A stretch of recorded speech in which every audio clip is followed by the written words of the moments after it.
One of the most user-friendly tools we have is this fairly new Windows Admin Center. This consolidates multiple administrative tools into a single console that you access through your browser. So you could use, well, probably Microsoft Edge, could be Internet Explorer, but you use a web browser of your choice. It could even be Google Chrome, does not have to be a Microsoft browser.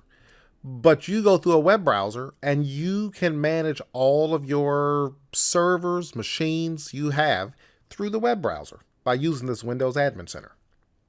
The modules that make up the Admin Center will be Server Manager. This has all the components you would use to manage your servers. We also have failover clusters. So if you have file server clusters or database clusters or anything like that, it has the components you need to completely manage your failover cluster settings. You can also manage Hyper-V servers. These would be virtualized clusters, these hyper-converged clusters. And the newest setting is the ability to manage Windows 10 clients from here.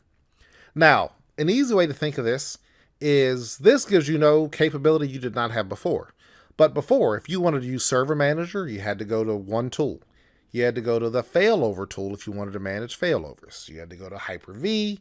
You had to go to the Windows 10 machines if you want to manage those respective components.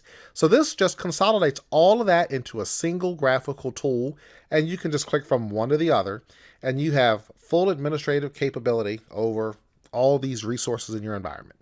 So a very neat tool.